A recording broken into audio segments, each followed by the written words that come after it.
Flop कि direct कुछ नहीं दिख रहा है, लेकिन आप उसको स्लो पॉइजन दे रहे हैं, तो जिम्मेदार आप हैं। और वो अटेम्प्ट टू मर्डर का केस बनेगा कि आप किसी को स्लो पॉइजन दे रहे हैं, और जब उसकी बॉडी इतनी वीक हो गई है कि अगर आप उसको थोड़ा सा भी हिट करेंगे तो उसकी डेथ हो जाएगी, तो वो तो मर्डर का केस बन गया। और इस केस में सुशांत सिंह राजपूत पे मुझे तो लगता है कि जब ये इस पर हम लोग डिस्कस कर रहे हैं, तब तो ये 302 का भी मैटर बनना चाहिए था कि क्या उन्होंने इतना ज़्यादा, रिया चक्रवर्ती ने कौन से ड्रग्स दिलवाए, क्या जो स्लीपिंग पिल्स उनको दी जा रही थी वो कितनी क्वांटिटी में दे रही थी। सुशांत सिंह राजपूत की पूरी बॉडी का ये सारा कुछ पोस्टमार्टम मेडिकल होना चाहिए था। सीमा समृद्धि जी हमारे साथ हैं और हम बात कर रहे हैं लगातार सुशांत सिंह राजपूत के बारे में, और सुशांत सिंह राजपूत केस में किस तरह से पुलिस की भूमिका रही है और पुलिस ने कितनी लापरवाही दिखाई है, ये अभी तक सीमा जी हमें लॉ के दायरे में रहकर बता चुकी हैं कि किस तरह से मैनिपुलेट किया गया है, एक साजिश के तहत किस तरह से एक भाईचारा निभाया जा रहा है, लेकिन जिस तरह से इन्वेस्टिगेशन होनी चाहिए थी उस तरह से इन्वेस्टिगेशन नहीं हो रही है। और ऐसे बहुत से पहलू हैं जिन्हें सामने आना चाहिए। और इस बारे में अगर बात करें तो एक पर्सन जो ऑलरेडी लॉ को समझते हैं, और एक जानी मानी वकील हमारे साथ हैं सीमा समृद्धि जी, जिन्होंने निर्भया के लिए भी एक लंबी लड़ाई लड़ी है, वो इस बात को समझती हैं और वो लाना चाहती हैं सामने पूरे देश के कि आखिर ये हो क्या रहा है। एक कानून का किस तरह से एक तरह से आप कह सकते हैं मजाक बनाया गया, और बड़े ही साफ तरीके से इस पूरे मुद्दे को दबाने की एक नाकाम कोशिश की गई। मैम, क्या समझती हैं आप? बिल्कुल, जैसे आपने बताया कि ये नाकाम कोशिश बन जाएगी, उन्होंने कोशिश पूरी कर ली कि इसको दबा दिया जाए सुसाइड केस बना करके, लेकिन वो सफल नहीं हो पाए। एक तो एफआईआर दर्ज की गई है पटना में, और उसमें आप सेक्शंस की अगर बात करेंगे तो ऐसे भी सेक्शन उसमें लगाए गए हैं जिसमें लाइफ इम्प्रिजनमेंट का भी पनिशमेंट है। वो कौन सा सेक्शन होगा? उसमें 120B है। 120B, यस, 120B है। और एक और सेक्शन जो मुझे लग रहा है कि उसमें लगाना जाना चाहिए था, वो था 34, क्योंकि 34 अगर सेक्शन लगता है कि इन्होंने एक कॉन्स्पिरेसी की, सबके लोगों ने मिल करके सुशांत सिंह राजपूत के अगेंस्ट, लेकिन इनका जो कंसेंट था, इनका जो जनरल इंटेंशन था, वो कॉमन माना जाएगा अगर 34 लग जाएगा। और 34 सेक्शन अगर इसमें लगाया जाता है तो अगर जैसे रिया चक्रवर्ती ने उनको रॉन्गफुल कंसाइनमेंट उसमें रखा, कन्फाइनमेंट में रखा, राइट, तो उसके लिए जो कॉन्स्पिरेसी करा वो सब इक्वल रूप से लायबल होगा। अगर 34 लग जाता, वो सेक्शन नहीं है, लेकिन मुझे लगता है कि ड्यूरिंग इन्वेस्टिगेशन पुलिस को ये राइट है कि जब वो चार्जशीट फाइल करेगी उससे पहले उस चार्जशीट में ये सारे सेक्शन वो लगा सकते हैं। तो अभी फाइनली अगर हम बात करें कि सुशांत सिंह राजपूत में जिस तरीके से ये गवर्नमेंट ने किया है, महाराष्ट्र गवर्नमेंट ने,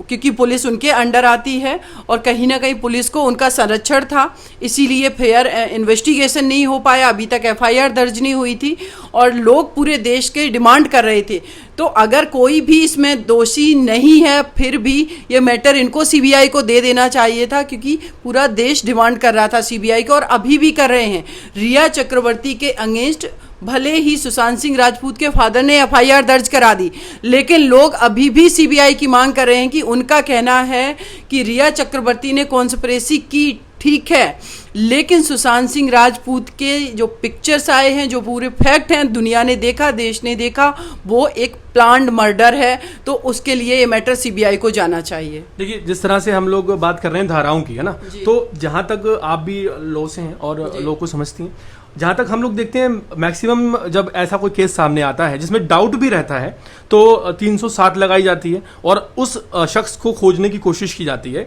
जिसे कहते हैं कि हत्या के लिए, आत्महत्या के लिए उकसाना, या फिर इतना मजबूर कर देना कि इंसान ये कदम उठाने के लिए तैयार हो जाए या अपने आप को मेंटली प्रिपेयर कर ले। तो इस धारा के बारे में आपको क्या लगता है? देखिए, 307 मैंने आपको पहले भी बताया कि इसमें लगनी ही चाहिए। उसका कारण ये है कि सुशांत सिंह राजपूत के फादर ने एलिगेशन लगाया कि 2019 से पहले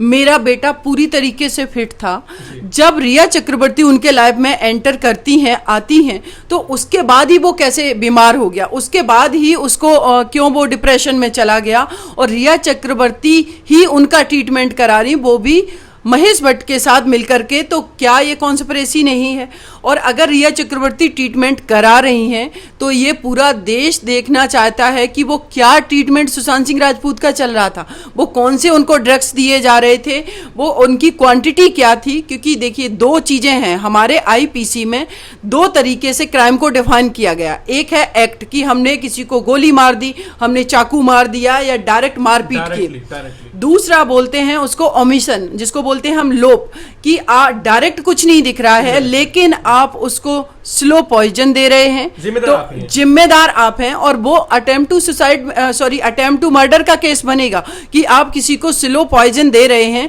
और जब उसकी बॉडी इतनी वीक हो गई है कि अगर आप उसको थोड़ा सा भी हिट करेंगे तो उसकी डेथ हो जाएगी, तो वो तो मर्डर का केस बन गया। और इस केस में सुशांत सिंह राजपूत पे मुझे तो लगता है कि जब ये इस पर हम लोग डिस्कस कर रहे हैं तब तो ये 302 का भी मैटर बनना चाहिए था कि क्या उन्होंने इतना ज़्यादा, रिया चक्रवर्ती ने कौन से ड्रग्स दिलवाए, क्या जो स्लीपिंग पिल्स उनको दी जा रही थी वो कितनी क्वांटिटी में दे रही थी। सुशांत सिंह राजपूत की पूरी बॉडी का ये सारा कुछ पोस्टमार्टम मेडिकल होना चाहिए था, जो कि मुझे लगता है पुलिस ने इस डायरेक्शन में उनका मेडिकल भी नहीं किया, पोस्टमार्टम किया। और उसके अलावा एक बिस्रा रिपोर्ट उन्होंने, जो कि उनका कहना है कि हमारे पास आ चुकी है, क्या उसमें है अभी तक पूरे देश को नहीं पता। तो इसमें एटलीस्ट 307 जो अटेम्प्ट टू मर्डर का सेक्शन है वो जरूर लगना चाहिए था। देखिए, एक बात और कहनी है सीमा जी की, कि जिस तरह से हम दवाइयों की बात करते हैं, पिल्स की बात करते हैं, तो मेंटल हेल्थ को स्टेबल करने के लिए जिस तरह से दवाइयों का इस्तेमाल होता है, वैसे ही उतना उसका उल्टा भी ठीक है कि उस मेंटल हेल्थ को खराब करने के लिए भी दवाइयों का इस्तेमाल हो सकता है। और स्लो पॉइजन तो बहुत दूर है। अगर मान लीजिए उस तरह की दवाइयां दी जा रही थी और रिया चक्रवर्ती ने उसकी इन्फॉर्मेशन परिवार को भी नहीं दी। एक बात और मैम सामने आ रही है, देखिए ये तो हम लेते हैं इस पॉइंट को ड्रग्स के तौर पे कि दवाइयां क्या थी, कैसी थी, नहीं बताया गया, है ना, क्वांटिटी नहीं बताई। एक आरोप परिवार का ये भी है कि रिया चक्रवर्ती सुशांत सिंह राजपूत को परिवार से तोड़ रही थी धीरे धीरे, और शायद उस वजह से वो काफ़ी ज़्यादा डाउन जा रहे हो या फिर जा रहे हो। इस जब ऐसा कोई पहलू सामने आता है कि कोई लड़की जो या तो रिलेशन में होती है या फिर गर्लफ्रेंड होती है और वो कोई ऐसा प्रेशर बनाती है, क्योंकि दूसरा व्यक्ति जाहिर है कि प्यार में होता है या फिर इमोशनल होता है उसको लेकर, और वो ऐसा प्रेशर बनाती हैं कि वो अपने परिवार से दूर हो जाए या ना मिले या परिवार को इन्फॉर्मेशन भी ना दे, जैसा कि हमें सुनने में आया कि 50 सिम चेंज कर लिए गए। तो उस तौर पे अगर देखा जाए तो कानून के दायरे में रहकर हम क्या समझते हैं, उस पर क्या सेक्शन बनता है, क्या चार्जेस बनते हैं? देखिए, पहली बात तो आप जैसे बता रहे हैं कि जनरली लोग रिलेशनशिप में होते हैं तो ऐसा करते हैं। मुझे नहीं लगता है कि अगर कोई भी रिलेशन, नेचुरल रिश्ता अगर है, चाहे वो फ्रेंडशिप का हो, चाहे वो प्यार का हो, या वो हस्बैंड वाइफ का हो, जो भी रिलेशन हो, वो किसी भी व्यक्ति को इस तरीके से बाउंड नहीं करता है कि आप उसकी फैमिली से उसको नहीं मिलने दे रहे हैं, उसको एकदम आप सोसाइटी से आइसोलेट कर दे रहे हैं, उसको आप थ्रेट कर रहे हैं कि अगर आप कुर्ग में खेती करने के लिए अगर आप गए केरल में तो आपके जो मेडिकल पेपर हैं हम वो मीडिया में डिस्क्लोज कर देंगे। तो ये तो वो थ्रेट कर रही थी उनको। तो इस रिलेशन को मैं रिलेशन नहीं मानती हूँ, इसको मैं मानती हूँ कि रिया चक्रवर्ती ने एक प्लान्ड तरीके से सुशांत सिंह राजपूत के लाइफ में इन्होंने एंट्री की। उसको पता था कि ये काफ़ी पॉपुलर हो चुके हैं, इनकी मूवी हिट हो रही हैं, इनको सुपर वो स्टार बन रहे हैं, ये MS धोनी मूवी, छिछोरे मूवी, काई पोचे, ये सब किया और उनके पास पैसा भी था। रिया चक्रवर्ती की कितनी मूवीज हैं, कौन जानता है रिया चक्रवर्ती को। ये तो सुशांत सिंह राजपूत का केस